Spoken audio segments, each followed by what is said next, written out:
Hari ini akan ada siswa-siswi dari sekolah Abdi Siswa yang akan sedikit-sedikit berbincang-bincang mengenai apa itu hidup membiara dan lain sebagainya, dan juga termasuk panggilan. Mereka tidak hanya dari Katolik tapi juga ada dari Islam, ada Buddha, ada Kristen dan juga Katolik, ada beberapa agama. Jadi supaya mereka juga semakin tahu tentang apa itu hidup membiara dalam gereja Katolik dan lain sebagainya. Untuk menumbuhkan juga toleransi, kebersamaan, saling memahami satu sama lain, dan juga tentu untuk memahami hidup panggilan mereka masing-masing. Jadi kita tunggu kehadiran mereka ya. Sebentar lagi pasti mereka akan datang. Sampai jumpa, nunggu mereka. Tapi sebelum saya melangkah jauh, saya ingin tahu kalian kan dari sekolah apa tadi? SMA Abdi Siswa. SMA Abdi Siswa. Bintaro. Itu tempatnya di mana? Tempatnya di Geraha. Geraha Raya. Kemudian kalian diberikan tugas oleh Bapak Ibu guru kalian untuk bertanya tentang kehidupan membiara. Oh, kehidupan membiara. Kehidupan membiara dalam konteks gereja Katolik. Ya. Ya, oke. Karena kalian tidak hanya berasal dari Katolik kan? Yang Katolik siapa di sini? Ada berapa orang? Saya 1, 2, hanya 2 orang. Yang lain 3 orang Katolik. Yang lain agamanya apa? Kristen Protestan, terus Buddha 2 orang Buddha. Muslim. Oke, Muslimnya ada berapa berarti ya? Oke, berarti kalian diminta supaya kalian mengerti tentang gereja Katolik, khususnya hidup membiara. Oke, ya. Pertanyaannya apa aja? Pertanyaan yang pertama, Romo, apa yang Romo ketahui tentang panggilan hidup membiara? Tentang hidup membiara kan suatu panggilan, ya kan? Panggilan. Semua orang dari kita semua dipanggil kan? Entah itu dipanggil menjadi seorang kepala keluarga, berumah tangga, menjadi guru, menjadi apa aja, semuanya merupakan panggilan hidup. Dan salah satu panggilan hidup membiara juga merupakan salah satu panggilan yang diberikan oleh Tuhan, itu yang kita percaya, ya kan? Dan semua orang harus menghidupi panggilannya masing-masing. Saya sebagai seorang imam Katolik menghidupi panggilan itu, dan kalian nanti juga akan menemukan panggilan kalian masing-masing, ya kan? Kalian apa? Astronot, Romo. Oh, ya, jadi astronot, panggilan menjadi astronot. Oke. Apalagi? Jaksa. Ada yang jadi jaksa, Romo. Apa? Jaksa. Oke, hakim. Jadilah hakim yang baik ya. Ya. Karena Indonesia ini kayaknya kekurangan hakim yang baik. Panggilan hidup membiara berarti suatu penyerahan diri kepada Allah melalui hidup panggilan sebagai seorang rohaniwan atau rohaniwati. Saya sebagai seorang rohaniwan. Jadi penyerahan diri kepada Tuhan melalui hidup bakti. Hidup bakti adalah hidup yang ditakdiskan, didedikasikan untuk Tuhan secara menyeluruh, secara utuh di dalam kehidupan saya. Jadi artinya tidak terikat kepada kehidupan berkeluarga. Namanya kehidupan membiara itu kan suatu komunitas. Seperti kalian kalau berkeluarga juga mempunyai komunitas kalian, ya kan? Di dalam keluarga. Dalam hidup berbiara pun juga merupakan suatu komunitas hidup membiara. Maka itu pun juga merupakan suatu bentuk keluarga di dalam komunitas.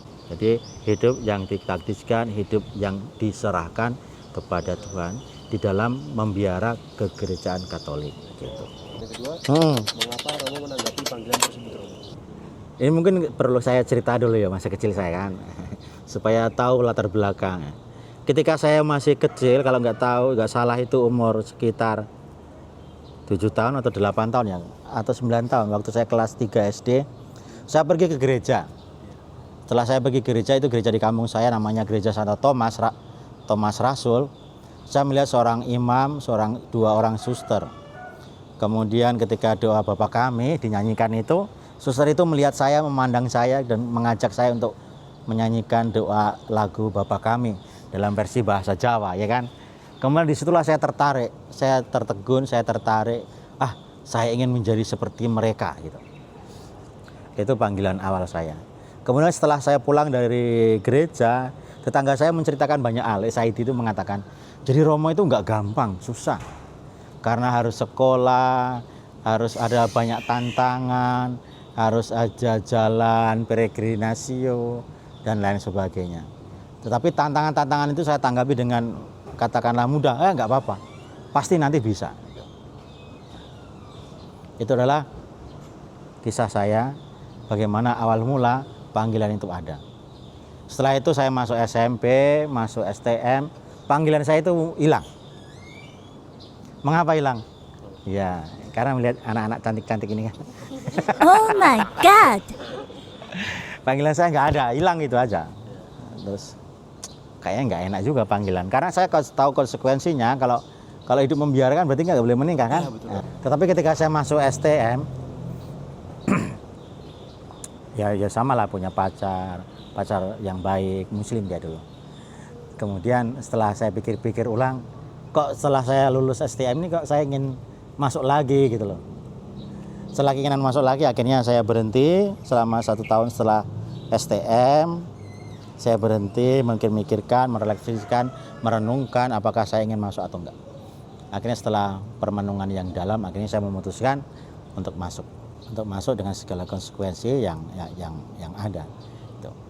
Di dalam seminari saya mulai merefleksikan namanya panggilan. Panggilan itu sesuatu yang dianugerahkan bagi saya.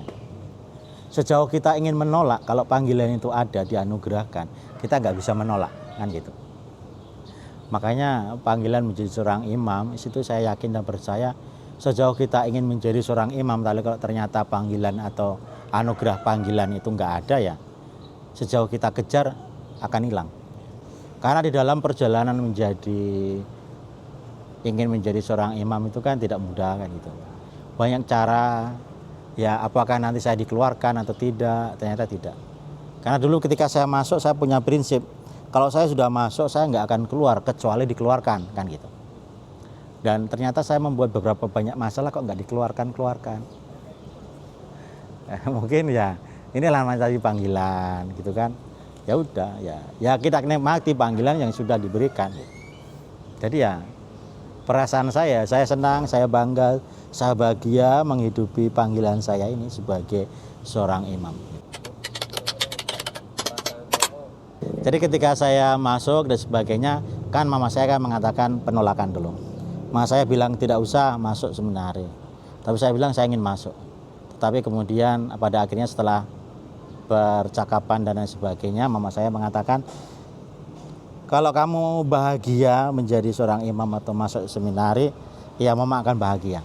Untuk yang ketiga, pertanyaan ketiga Romo, apa yang Romo ketahui tentang panggilan kaul kemiskinan, ketaatan dan kemurnian Romo? Bagaimana cara Romo untuk mewujudkan 3 kaul tersebut dalam kehidupan sehari-hari Romo?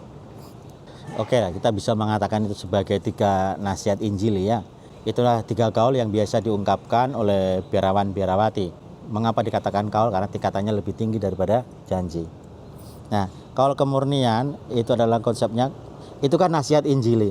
Nasihat yang diberikan oleh Yesus kepada kita untuk menghidupi. Nasihat Injili.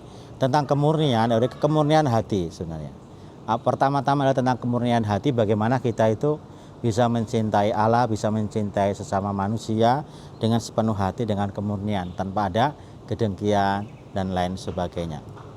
Maka kaitannya langsung dari kemurnian itu adalah juga kemurnian diri sendiri. Bagaimana kita pada akhirnya salah satunya tidak menikah dan sebagainya. Itu adalah salah satu bentuk dari kaul kemurnian. Kemudian kaul ketaatan ya. Pertama-tama ya tentu kita taat pada Tuhan kan. Kepada Tuhan dengan segala apa yang boleh kita kerjakan dan apa yang tidak boleh kita kerjakan dan lain sebagainya. Yang kedua adalah ketaatan pada pimpinan, kepada provinsial, kepada uskup dan lain sebagainya. Ketaatan pada otoritas yang lebih tinggi yang mengatur regulasi kita. Misalnya Tatno, kamu di sini sudah 10 tahun katakanlah. Kamu sekarang pindah ke Sumatera misalnya. Oke, kita laksanakan ke sana. Itu salah satu bentuk dari kaul ketaatan. Sama aja misalnya pegawai negeri kan, PNS sebagai guru.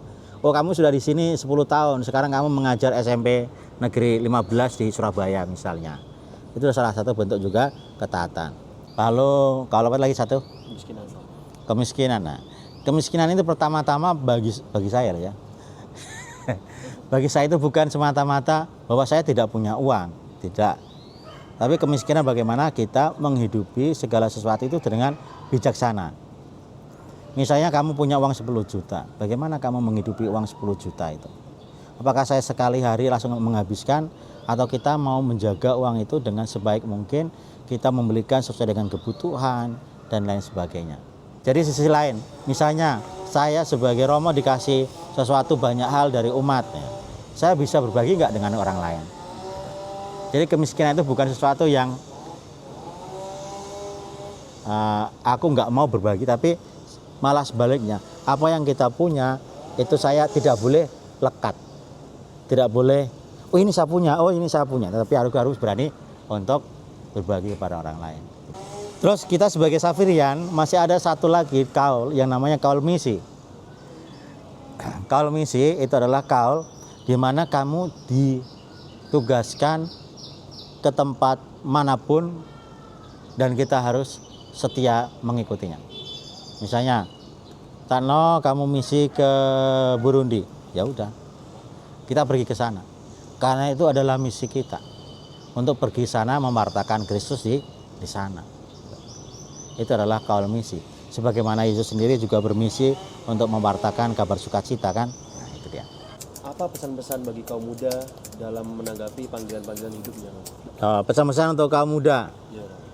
Semua orang dipanggil, ya kan? Karena kita dipanggil dan kita hidup, dan hidup itu adalah suatu anugerah yang gratis, ya kan? Janganlah sia-siakan hidup itu. Kalau kita sampai salah langkah dalam permainan catur hidup kita akan salah langkah banyak ke depannya, ya kan? Maka gunakanlah waktu dengan sebaik mungkin, manfaatkanlah waktu belajar dengan baik. Sejauh kamu masih punya kesempatan, sejauh kalian tidak memikirkan banyak hal yang harus kalian kerjakan, karena yang kalian pikirkan kan cuma belajar toh. Ya. Maka belajarlah dengan baik supaya pada akhirnya kesempatan yang baik ke depan itu kalian bisa pilih. Tentu saya juga ingin tanya toh sama kalian.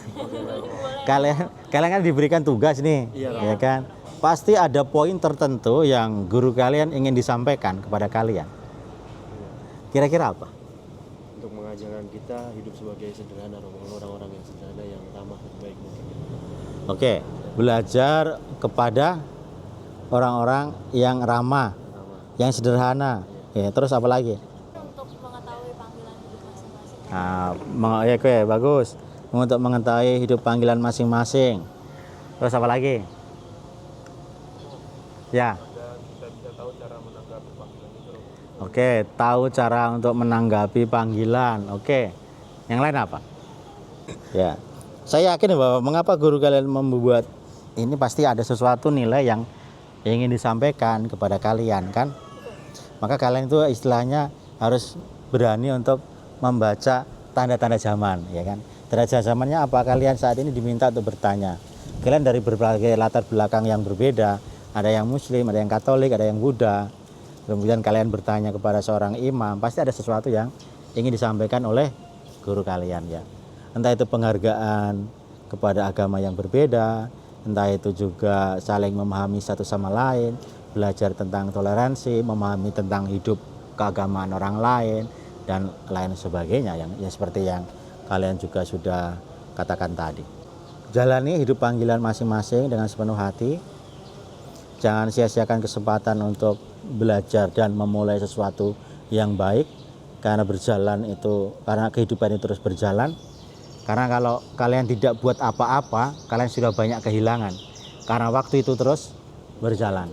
Nah, maka janganlah sia-siakan kesempatan itu. Mengapa saya sudah berani mengatakan begini? Karena saya juga mengalami ketika saya dulu SD, SMP, STM, saya orang yang nggak suka belajar, ya kan? Males lah, ngapain belajar kan gitu. Masih muda kan enak jalan-jalan, pergi main, hura-hura, bawa motor, itu kan. Sungguh-sungguh saya baru tahu artinya belajar itu seperti apa ya ketika saya kuliah. Karena saya harus mampu untuk menyelesaikan semua ujian dan sebagainya dengan diri kita. Nah, maka ketika kalian masih muda, belajarlah dengan baik, karena otak kalian masih encer. Berbeda nanti kalau sudah semakin tua. Oke. Karena kalian akan dihargai ketika kalian berhasil.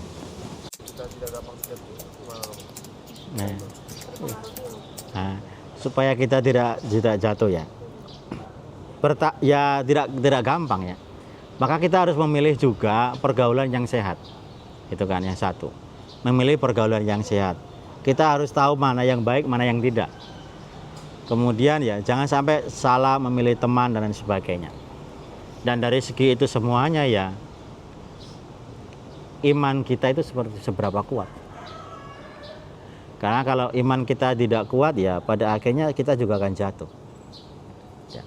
Kalau iman kita kuat, iman itu tidak hanya sekedar saya berdoa kepada Tuhan, tetapi saya itu menjalankan apa yang diajarkan oleh ajaran agama saya. Gitu loh. Kalau kamu di dalam Katolik misalnya tentang cinta kasih, mengampuni, ya itu yang kamu jalankan. Gitu.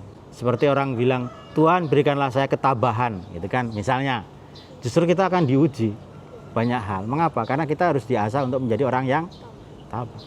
Oke, untuk pesan saya untuk kalian ya, teruslah semangat, belajar dengan baik. Pilihlah teman yang kira-kira itu membantu perjalanan hidup kalian. Karena teman itu tidak semuanya baik, ya kan? Ada yang memanfaatkan karena kita pinter, ya kan? Ada orang yang memanfaatkan karena kita punya uang, ya kan? Ada orang yang memanfaatkan kita karena kita punya sesuatu yang lebih, gitu. Ada orang yang memanfaatkan kita karena kita sama-sama error, misalnya kayak gitu. Suka mabuk, ya udah kita mabuk aja, gitu. Ataupun sebaliknya. Pilihlah itu yang sebaik mungkin untuk hidup kalian ke depan. Karena pada akhirnya kalian sendirilah yang akan menghidupi panggilan kalian masing-masing, bukan orang lain. Jadi maka kalian harus tegak berdiri di kaki kalian masing-masing. Jangan sampai hidup kalian itu tergantung pada hidup orang lain. Oke, itu aja dari saya. Terima kasih banyak untuk teman-teman yang sudah hadir, kita bisa bincang-bincang. Oke ya. Oke, terima kasih. Ya, terima kasih banyak ya. Terima kasih ya. Mari. Ya, oke, terima kasih ya. Terima kasih. Terima kasih. Terima kasih. Terima kasih. Terima kasih. Sukses ya. Sukses.